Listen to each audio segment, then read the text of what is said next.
계속해서 신명기 강의하겠습니다. 먼저 잠깐 기도하겠습니다. 하나님 아버지, 저희가 주님의 말씀 앞에 다시 나왔습니다. 저의 마음에 주님의 말씀을 부어주셔서 저희가 주님의 말씀이 주는 그 지혜로 충만할 수 있도록 도와주시기 원합니다. 예수님의 이름으로 기도드렸습니다. 아멘. 저희가 신명기 3장을 통해서 또 영적인 교훈을 얻어보려고 합니다. 3장에 많은 내용이 나와 있진 않은데요, 아주 또 중요한 내용이 나와 있습니다. 신명기 3장 1절 이렇게 되어 있죠. 그때 우리가 방향을 바꾸어 바산에 이르는 길로 올라가매 바산 왕 옥이 우리를 대적하려고 자기의 온 백성을 거느리고 나와 에드레이에서 싸우려 하므로. 우리는 2장에서 이스라엘 자손의 문제가 오랫동안 세일산을 빙빙 돈 것이라는 점을 이미 살펴봤습니다. 주님께서는 그들에게 이제 방향을 바꿔서 북쪽으로 올라가라고 말씀하셨고, 그들은 이제 주님의 말씀에 따라서 행하기 시작했습니다. 성경대로 믿는다는 것은 하나님께서 말씀하신 대로 행한다는 겁니다. 말씀하신 대로 행하지 않으면서 머리에 지식만 가득 쌓는 것은 그건 성경대로 믿는 것이 아니죠. 물론 말씀대로 행하는 것이 쉬운 일은 아닙니다. 그래서 우리가 말씀을 알고 또 배우고 알고 그 다음에 말씀대로 행하면 그것을 통해서 영적으로 성장해 나아가는 겁니다. 그렇죠? 그래서 실제적으로 말씀을 아는 것에서 그치는 것이 아니라 말씀대로 행해야 영적으로 성장해 나아가는 것이에요. 그래서 지금 기독교, 한국뿐만 아니라 미국도 마찬가지죠. 기독교계는요, 구원받은 사람들이 많지도 않지만 또 구원받은 사람들 대부분이 영적 어린 아기로 머물러 있습니다. 이쪽 독립침례교회도 저는 상황이 크게 다르지 않다고 생각합니다. 대부분의 구원받은 사람들이요, 특히 독립침례교회는 지식은 가지고 있어요. 그 자기가 알고 있는 말씀대로 행하지는 않습니다. 그래서 영적인 어린 아기 상태로 머물러 있는 거죠. 계속해서 2절부터 7절까지 보겠습니다. 주께서 내게 이르시되 그를 두려워하지 말라. 내가 그와 그의 온 백성과 그의 땅을 내 손에 넘겨주리니 너는 헤스본에 거하던 아모리 족속의 왕 시온에게 행한 것 같이 그에게 행할지니라 하시고, 이렇게 주 우리 하나님께서 바산 왕 옥과 그의 온 백성도 우리 손에 넘겨주심에 우리가 그를 쳐서 마침내 한 사람도 그에게 남지 않게 하였느니라. 그때 우리가 그의 모든 도시들을 빼앗았으며 우리가 그들에게서 빼앗지 아니한 도시가 하나도 없었는데, 그 도시들은 아르곱의 온 지역 곧 바산에 있는 옥의 왕국에 속한 60개 도시들이니라. 이 모든 도시들은 높은 성벽으로 둘러싸이고 문과 빗장이 있었으며 그 외에도 성벽 없는 고을이 매우 많았느니라. 우리가 헤스본 왕 시온에게 행한 것 같이 그 도시들을 진멸하여 각 도시의 남자들과 여자들과 아이들을 진멸하였으나 모든 가축과 그 도시들에서 취한 노략물은 우리의 탈취물로 삼았느니라. 이것은 구약 성경에서 물리적인 전쟁을 수행하는 하나님의 방법입니다. 또한 우리는 여기서 신약 교회의 성도들이 싸워야 하는 영적 전쟁의 원칙을 배울 수도 있습니다. 먼저 물리적인 전쟁에 대해서 살펴보고, 그리고 난 후에 이제 교회의 영적 전쟁에 대해서 살펴보도록 하겠습니다. 교회는 물리적인 전쟁이 아닌 영적 전쟁을 해야 한다는 점을 절대 잊어서는 안 됩니다. 교회는 물리적인 왕국이 아닌 영적인 왕국에 속해 있기 때문이에요. 여러분이 구원받은 그리스도인이라 해도 군대에서 부대를 이끄는 사령관이거나 전쟁에 책임이 있는 위치에 있다면 여러분은 신명기 3장에서 말씀하시는 것처럼 적을 완전히 섬멸하고 완전한 승리를 얻어야 합니다. 얼마 전에도 몇 년간 전 세계가 큰 전염병에 시달렸죠. 만약에 재난 방지에 대한 책임이 있는 장관이 있다면 그 사람은 가능하면 재난을 완전히 종식시켜야 하겠죠. 마찬가지로 국방을 책임지고 있는 장관이라면 가능하면 전쟁에서 완전한 승리를 거둬야 합니다. 그렇죠? 국가 간의 전면전에서 완전한 승리를 거두기 위해서는요, 모든 적을 섬멸할 필요가 있어요. 그래야지 완전한 승리를 거둘 수 있습니다. 약간의 적이라도 남겨두면 반격을 당할 수 있습니다. 마지막 남은 한 사람의 적이 저격수가 돼서 아군의 생명을 빼앗아 갈 수도 있어요. 상대방의 이런저런 사정을 다 봐주다 보면 결코 전쟁에서 승리할 수 없습니다. 미국은 2차 세계대전까지는요, 대부분의 전쟁에서 승리했습니다. 하지만 전력을 다할 수 없었던 사정이 있었던 전쟁이 있었는데요. 2차 대전 이후의 전쟁 대부분에 그래요. 한국전쟁, 베트남 전쟁 다 마찬가지입니다. 이런 전쟁에선 패배했습니다. 반전운동 많이 일어났고요. 미국 내에서도 전쟁을 반대하거나 그런 목소리들이 있었죠. 그래서 미국이 전력을 다해서 싸우기 어려운 전쟁들이었어요. 이 한국 전쟁이나 베트남 전쟁이. 물론 특히 베트남 전쟁이 더 그렇죠. 상대의 사정을 봐줘가면서 하는 전쟁은 결코 승리할 수 없습니다. 어떤 건물에는 폭격하면 안 되고요. 어떤 무기는 사용하면 안 된다고 하는 사람들이 나와서 방해하기 시작하면 결코 전쟁에서 승리할 수 없습니다. 저는 지금 정치적인 이야기를 하는 것이 아닙니다. 만약 우리나라의 자유를 침해하려는 적국과 물리적인 전쟁을 치러야만 한다면 가능하면 완전한 승리를 이뤄야 하고요. 완전한 승리를 이루는 유일한 길은 적을 완전히 섬멸하는 것이라는 점을 제가 지금 얘기하고 있는 거예요. 이것이 바로 하나님께서 이스라엘 자손에게 말씀하신 것이었습니다. 물론 교회의 전쟁은 이런 물리적인 전쟁과는 싸움의 방식이 완전히 다르죠. 교회는 영적인 싸움을 해야 합니다. 신약 성경에 의하면 여러분의 원수는 여러분 안에 있는 죄의 본성이고요. 또 그 죄의 본성에 영향을 받는 생각입니다. 그래서 마음이 어떤 잘못된 것들을 결정하는 거죠. 우리 안에는요, 아담으로부터 물려받은 죄의 본성이 있어요. 그리고 그 죄의 본성은 우리의 생각에 아주 다양한 방식으로 우리의 생각을 공략합니다. 그리고 그 생각에 영향을 받은 마음이 결국 잘못된 선택을 해서 죄를 짓게 되는 거죠. 고린도서 10장 4절부터 6절은 이렇게 말씀하고 있어요. 우리의 전쟁 무기는 육체에 속하지 아니하고 하나님을 통해 강력하여 강한 요새들도 무너뜨리느니라.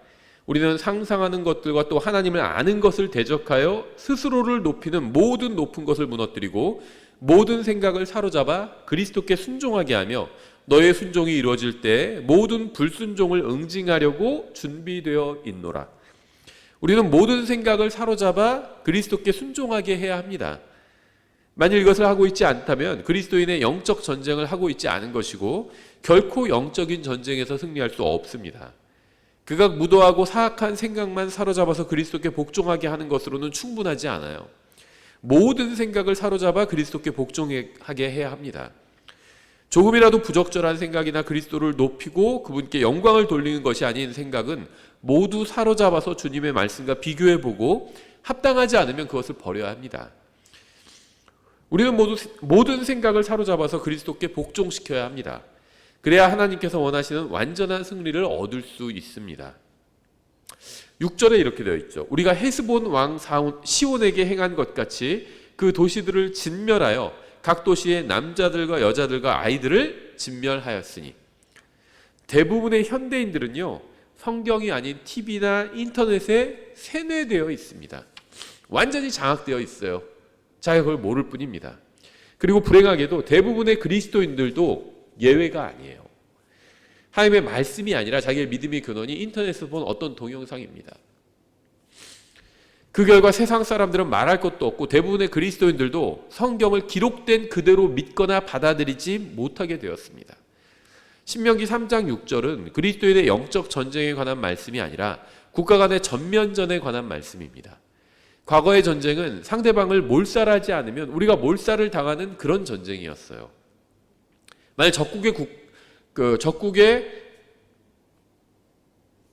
어떤 국가가, 우리와 적성 관계에 있는 어떤 국가가 수천 년 동안 우리나라 민족을 말살하려고 하는데 성인 남성만 사살하고 청소년은 그대로 살려준다면 10년 후에 무슨 일이 일어날까요?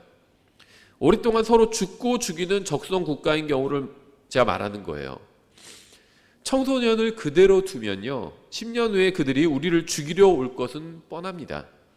수백 년 동안 그렇게 해왔어요.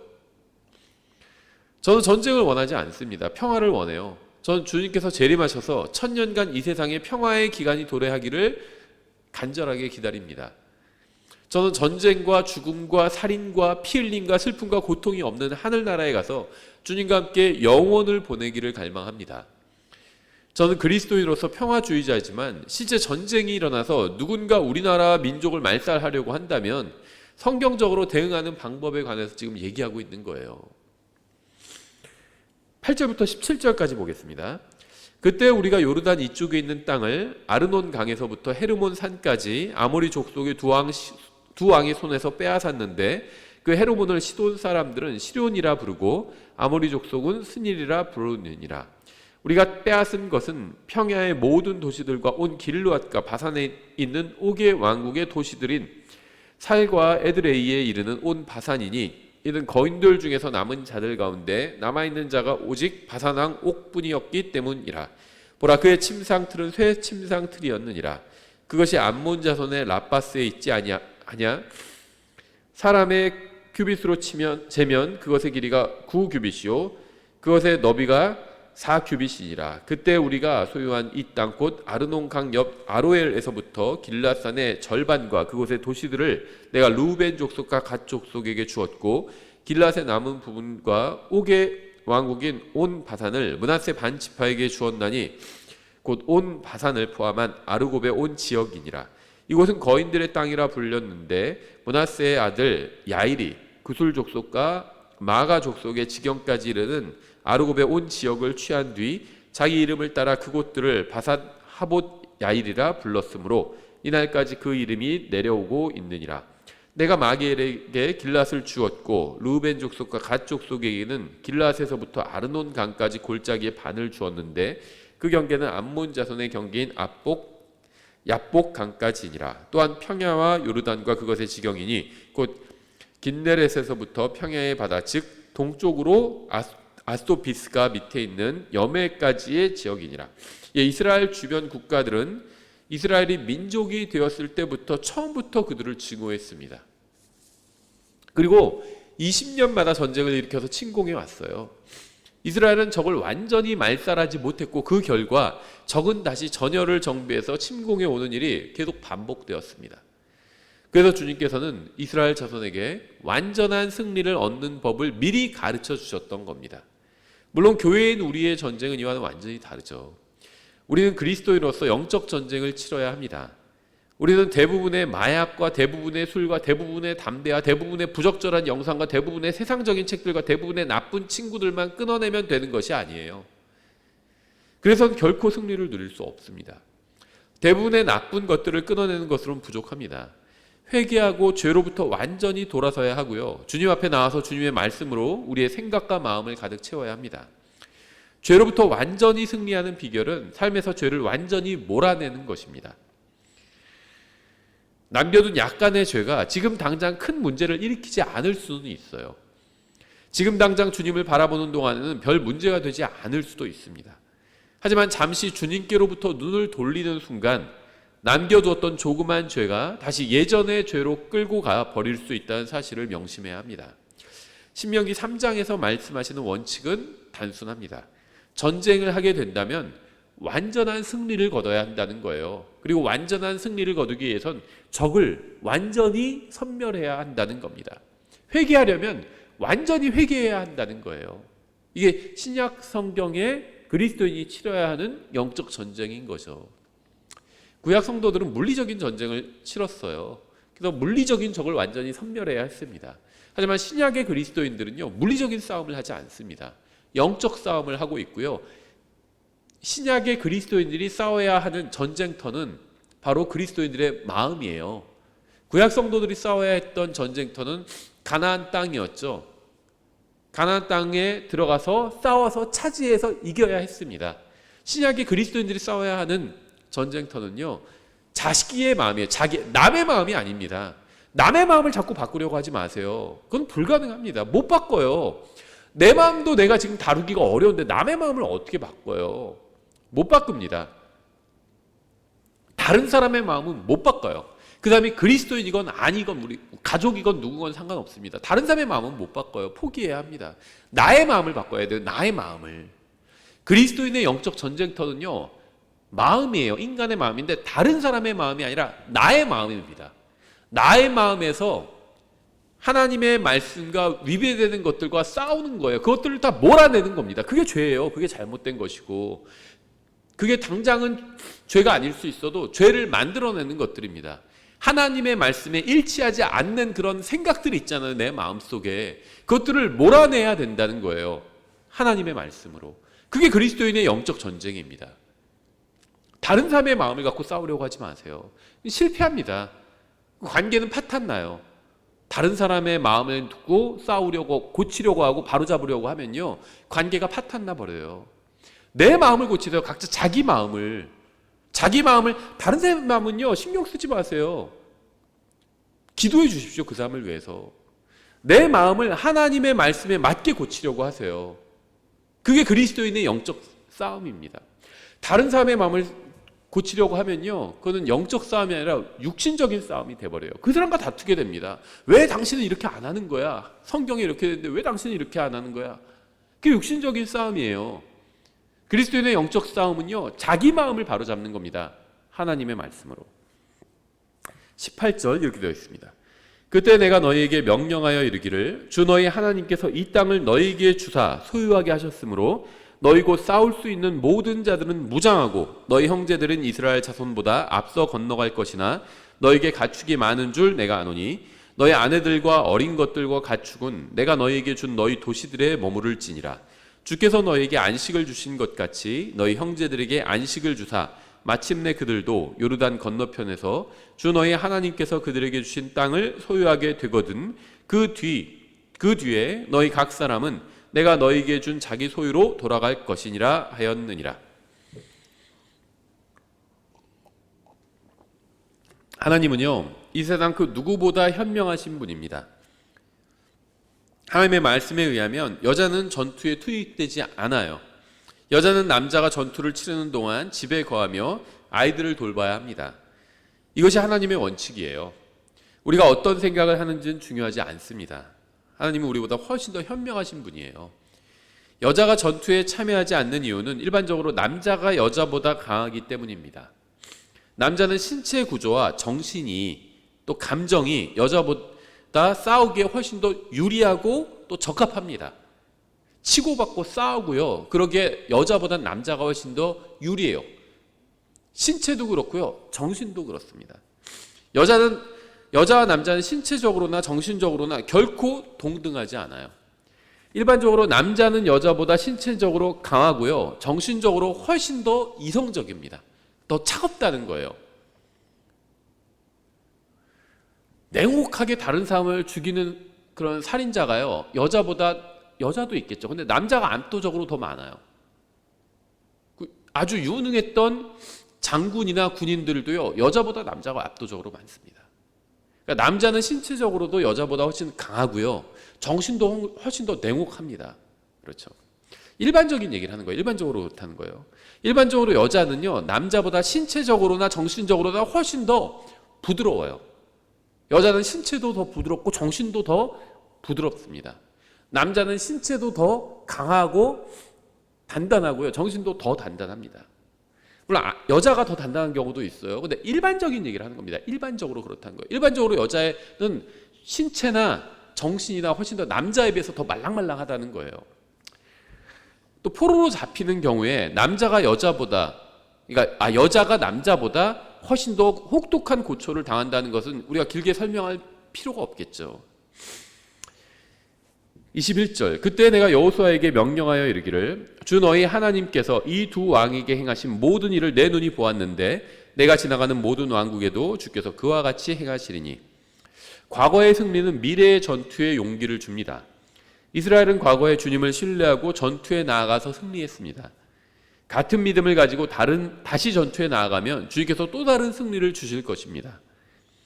우리도 어려운 때일수록 주님께서 주신 과거의 승리를 기억해야 합니다. 주님께서 예전에 여러분에게 승리를 주신 적이 있다면 그것을 다시 생각해 보세요. 그때 여러분이 어떻게 믿음으로 나아갔고 또 주님께서 어떻게 승리를 주셨는지 다시 한번 떠올려 보십시오. 어떻게 불신과 장애물과 어려움을 믿음으로 극복했는지 기억해 보십시오. 하나님은 그때나 지금이나 변하신 것이 전혀 없습니다. 22절 너희는 그들을 두려워하지 말라. 주 너희 하나님 그분께서 너희를 위해 싸우시리라 하였노라. 그때 내가 주께 간청하여 이르기를 오 주 하나님이여 주께서 주의 위대하심과 주의 강력한 손을 주의 종에게 보여주기 시작하셨나이다. 하늘이나 땅에 어떤 신이 주께서 행하신 일과 주의 강력하신 대로 행할 수 있으리이까. 하나님은 예전이나 지금이나 동일하십니다. 주님은 예전에도 강력하셨고 지금도 강력하십니다. 하나님 편에는 문제가 전혀 없어요. 우리만 다시 믿음의 사람으로 돌아가면 됩니다. 그러면 다시 승리할 수 있어요. 하나님은 선하신 분이고요. 전혀 변하지 않으셨습니다. 주님께서는 다시 은혜를 베풀어 주기 원하시고 다시 승리를 주기 원하십니다.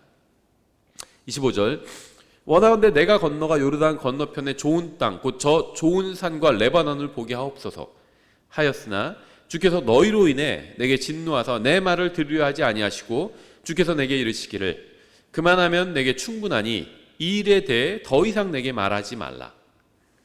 우리는 앞서서 너희로 인해의 의미가 무엇인지 살펴봤죠. 앞에서 주님께서는 이스라엘 자손을 위해서 모세는 가나안으로 들어가지 못하게 하셨습니다. 모세는 가나안에 들어가기를 원했고 주님께 간구했어요. 하지만 하나님께서는 모세의 기도에 응답해 주지 않으셨습니다. 하나님은 모든 기도에 응답하시는 분이 아니에요. 하나님께서 원하시는 원칙이 있고요. 그 원칙에 맞지 않는 기도에는 응답해 주지 않으십니다. 우리는 감히 하나님께서 우리가 원하는 것들에 반드시 응답하셔야 한다고 요구할 수가 없어요. 우리가 구하는 것이 하나님의 기록된 말씀에 위배되는 것이라면 우리는 헛된 것을 구하고 있는 겁니다. 우리가 하나님께 이걸 하세요, 이거 하지 마세요 이렇게 명령할 수 없다는 겁니다. 하나님께서는 모세에게 그가 약속의 땅에 들어가지 못하리라고 말씀하셨습니다. 하지만 주님께서는 자신의 말씀을 어길 수 없었기 때문에 그리고 주님께서 자기의 말씀을 어길 수가 없었죠. 그래서 모세의 간청을 들어주실 수가 없었던 거예요. 네가 약속의 땅에 들어가지 못한다 이렇게 말씀하셨잖아요. 근데 모세는 들어가게 해달라고 기도했죠. 그러니까 하나님께서 그래 뭐 그러면 들어가라 이렇게 하실 수가 없다는 겁니다. 이미 말씀하신 것을 뒤집으실 수가 없다는 거예요. 바울도 모세와 비슷한 경험을 한 적이 있죠. 고린도서 12장에 나오죠. 7절에 계시들이 넘침으로 말미암아 내가 분량 이상으로 높여지지 않게 하시려고 주께서 내게 육체 안에 가시고 사탄의 사자를 주사 나를 치게 하셨으니 이것은 내가 분량 이상으로 높여지지 않게 하려 하심이라. 이 일로 인해 그것이 내게서 떠나도록 내가 주께 3번 간청하였더니 그분께서 내게 이르시되 내 은혜가 내게 족하도다. 나의 강한 능력은 약한 데서 완전하게 되느니라 하셨느니라. 그러므로 내가 오히려 크게 기뻐하며 나의 연약한 것들을 자랑하리니 이것은 그리스도의 권능이 내 위에 머물게 하려 함이라. 바울은 3번에 걸쳐서 병이 낫기를 기도했지만 주님께서는 모두 거절하셨습니다. 주님께서는 3번에 걸쳐서 거부하시면서 마지막에는 주님께서 이미 주신 은혜가 충분하니까 더 이상 간구하지 말라고 말씀하셨어요. 그래서 바울은 이 문제에 대해서 더 이상 기도하지 않았습니다. 몇 가지 문제를 한번 생각해 보겠습니다. 하나님께서는 우리가 간절하게 구하는 것을 주지 않으실 수도 있습니다. 우리는 우리에게 가장 좋은 것이 무엇인지 정확하게 알지 못하는 경우가 많아요. 가장 좋은 것을 아시는 분은 하나님입니다. 우리는 그저 우리 눈에 좋은 것을 원할 뿐이죠. 우리는 하나님께서 이런 식으로 일하셔야 한다고 단정 짓지만 사실 그렇지 않은 경우가 많아요. 하나님께서 보시기에 사도 바울의 육체에 가시가 있는 것이 그가 건강한 육체를 가지고 있는 것보다 그의 영적 건강을 위해서 유익했습니다. 바울은 그러한 사실을 몰랐지만 하나님은 알고 계셨어요.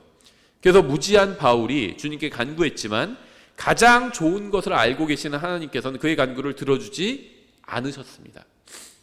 바울의 영적 유익을 위해서 그의 육체에 어려움이 있는 것을 그대로 허용해 주셨다는 겁니다.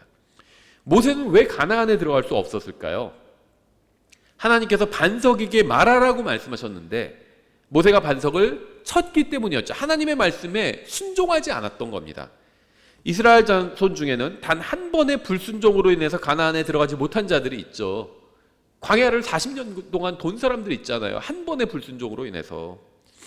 만약 모세가 그들과 같은 불순종의 죄를 짓고도 가나안에 들어갔다면 주님의 원칙은 깨지게 되고 사람들은 주님의 공의로우심에 의문을 제기했을 겁니다. 비스가산에서 죽는 것이 모세에게 최선은 아니었겠지만 이스라엘 백성에게는 아주 좋은 본보기가 되었을 겁니다. 그래서 하나님께서는 모세의 기도에 응답해 주지 않으셨던 겁니다. 이스라엘 회중 전체가 모세 단 한 사람보다 훨씬 더 중요했기 때문이에요. 하나님께서는 개인보다 교회 전체를 위해서 개인의 기도에 응답해 주지 않으시는 경우가 굉장히 많습니다. 그 개인에겐 유익할 수도 있어요. 하지만 교회 전체를 위해서 그 개인의 기도에 응답해 주지 않으시고 개인에게 어려움을 주시는 경우가 있다는 거예요. 저는 교회사를 공부해 보면서 특히 이 순교자들에 대한 이야기들을 보면서 더 확신을 갖게 되었어요. 어떤 사람이 순교하지 않고 목숨을 부지한다면 그 사람에게 더 유익할 수 있죠. 그 사람이 지금 당장 잡혀서 죽임을 당하지 않고 더 하나님의 말씀을 공부하고 하나님의 말씀을 전파한다면 더 많은 유익을 끼칠 수도 있잖아요. 근데 교회사 전체로 봤을 땐요, 그 사람이 순교당하는 것이 교회에게 유익을 줄 수 있다는 겁니다. 이것이 아니면 설명할 수가 없어요. 그렇지 않나요? 그래서 어떤 사람에게는 그 사람 개인에게는 유익이 아닐지라도 교회 전체, 2000년 교회 전체에겐 유익이기 때문에 그 사람이 순교당하는 것을 허락하시는 겁니다. 심지어 성경을 번역하는, 바른 성경을 바른 마음으로 바른 방식으로 번역하는 사람들도 순교당한 사람들이 있어요. 그 사람 개인에게는요, 순교당하지 않고 성경 번역 작업을 마무리해서 출간까지 하고 또 교열까지 다 볼 수 있게 되었다면 훨씬 더 유익했을 수도 있겠죠. 어떤 사람에게는 그런 것이 허락되었는데 어떤 사람에게는 허락되지 않는다는 겁니다. 우리 영어 성경의 역사를 보면요, 커버데일에겐 그것이 허락되었습니다. 오랫동안 살면서 성경들을 번역하고 출간하고 교회를 보는 일이 허락되었고, 존 로저스에겐 그것이 허락되지 않았어요. 또 틴델에게도 허락되지 않았습니다. 틴델 신약만 번역했죠. 구약 일부와. 존 로저스는요, 신구약 성경을 출간해냈어요. 하지만 순교를 당했습니다. 계속 그것을 또 개정할 수 있는, 교열할 수 있는 그런 기회는 그의 인생에서 별로 없었다는 겁니다. 하지만 그 사람 개인들에겐 불행했고, 개인들에게 인생에서는 가장 좋은 것이 아니었을 수도 있지만 교회사 전체를 보면요, 결국 유익을 주었다는 겁니다. 이 사람들의 이야기가 그리스도인들에게 얼마나 도전을 주고 유익을 주는지 몰라요. 자, 나중에 교회에서 시리즈로 이것을 강의하려고 합니다. 그래서 하나님께서는요, 교회 전체의 유익을 위해서 개인에게 응답해 주지 않으시는 경우들이 있다는 겁니다. 저는 대부분의 건강 회복을 위한 기도가 그렇다고 생각합니다. 물론 저도 아프다가 건강해진 적이 있어요. 주님께서 저의 기도, 또 누군가의 기도에 응답해 주셔서 저의 병을 고쳐주셨다고 생각합니다. 다른 사람들도 그런 경우들이 있죠. 물론 제가 뭐 심각한 병에 걸렸던 건 아니에요. 다른 분들도 병에 걸렸다가 낫는 분들이 있죠. 하나님께서 기도에 응답해 주셨기 때문이라고 생각합니다. 그런데 어떤 경우에는요, 병을 낫게 해주지 않으시는 경우들도 많이 있어요. 그 사람 개인의 유익을 위해서라면 병이 낫는 것이 좋지만 교회 전체의 유익을 위해서 낫게 하지 않으시는 경우도 있다는 겁니다. 전체의 유익을 위해서. 왜 그런지 한번 곰곰이 생각해 보실 만한 아주 정말 유익한 주제예요, 이것은. 개인에게는 유익할 수 있어도 교회 전체에게는 그렇지 않을 수 있기 때문에 개인의 기도에 응답해 주지 않으시는 일이 많다는 것을 이해해야 기도 응답에 대해서 보다 깊은 이해를 할 수 있게 됩니다. 이러한 경험을 한 지 몇 년이 지난 후에 비로소 주님께서 자신의 기도에 응답해 주지 않으신 것으로 인해서 오히려 감사하게 될 수도 있다는 겁니다. 병이 걸렸다가 병이 낫지 못해서 죽어서 하늘나라에 간 그리스도인들이 있겠죠. 그 사람들이 하늘나라에 가고 나서 몇 년이 지난 후에 주님께서 그때 내 병을 좀 낫게 해주시지, 이렇게 후회할까요? 그러지 않을 거라고 봅니다. 오히려 감사하겠죠. 내가 지상에 있을 때는 병을 좀 낫게 해주시기를 기도했는데 주님께서 응답해 주지 않으셔서 내가 죽어서 지금 하늘나라에 와 있는데 오히려 너무 감사하다, 이렇게 생각하는 사람들 분명히 있을 겁니다. 그렇죠? 어떤 것은 그 자체로는 죄가 아니지만 우리를 망쳐버리는 것들도 있습니다. 어떤 관계는 나쁜 것은 아니지만 우리가 그리스도인답게 사는 것을 망쳐버릴 수도 있습니다. 우리가 달라고 주님께 간절하게 기도하지만 주님께서는 그것이 우리의 영적 건강에 유익하지 않기 때문에 결코 허락해 주지 않으시는 것들도 있습니다. 아마 신앙의 연수가 어느 정도 되는 사람들은 자신이 간구한 것을 주님께서 허락해 주지 않으셔서 오히려 감사한 경우가 적지 않을 겁니다. 하나님은 무엇이 우리에게 가장 좋은 것인지 정확하게 알고 계십니다. 그래서 어떤 경우에 주님께서는 우리에게 더 이상 그것에 대해서 간구하지 말라고 하시는 거예요. 하나님은 우리에게 영적으로 유익하지 않은 것에는 결코 응답해 주지 않으십니다.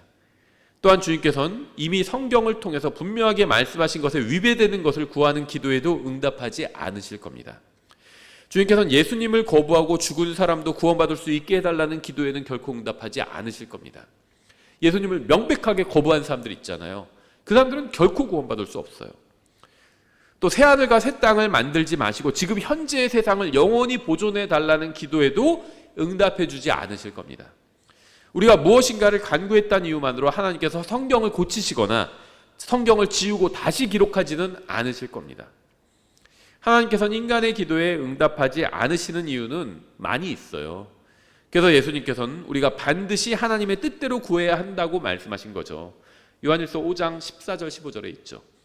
그분 안에서 우리가 가진 확신은 이것이니 곧 우리가 그분의 뜻대로 무엇이든 구하면 그분께서 우리 말을 들으신다는 것이라.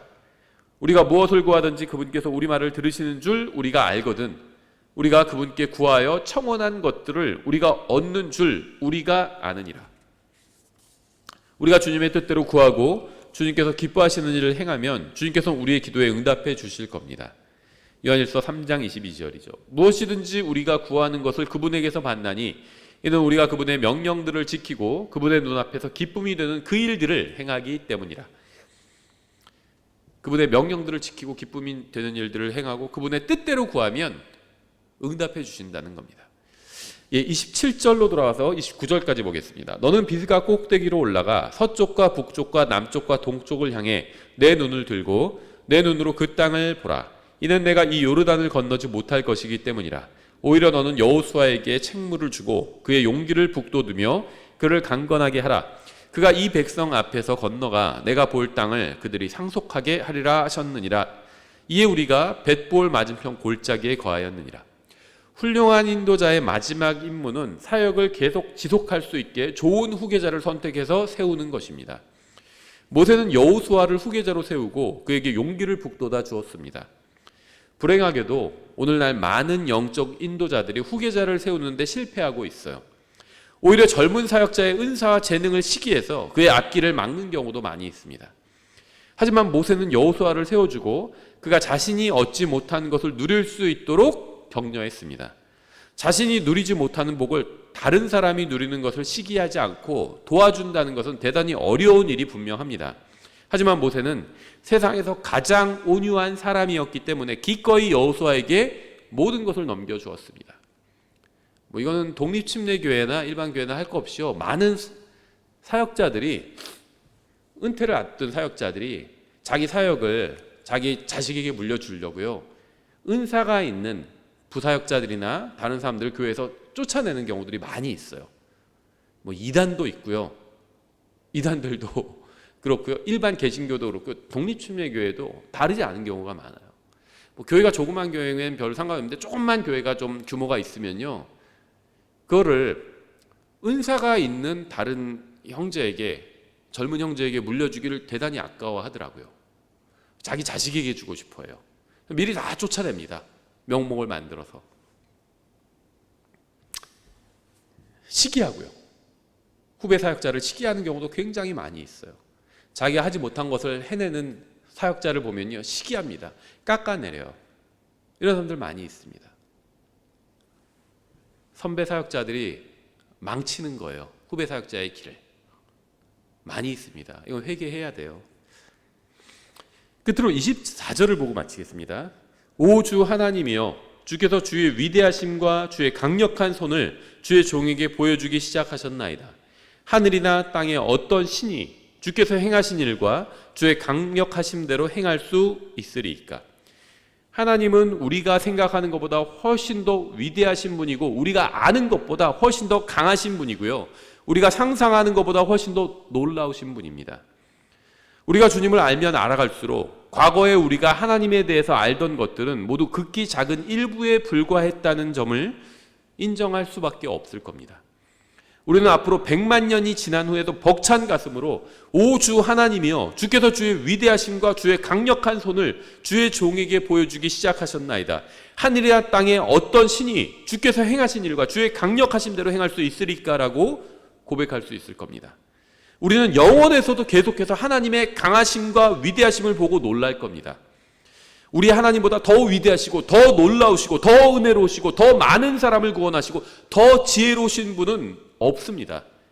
우리 하나님 같은 분은 이 세상 어디에도 없습니다.